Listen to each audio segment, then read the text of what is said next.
Можно и год, чтоб прям выкинули. Очень интересная история.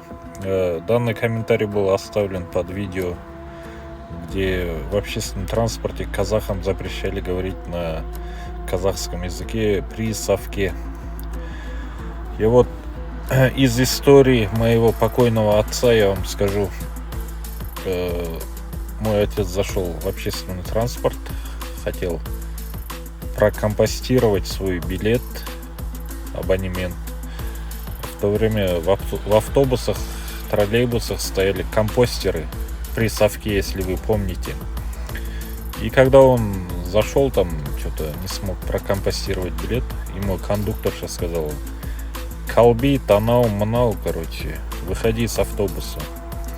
И его там чуть ли не силой выкинули с автобуса, он там подрался.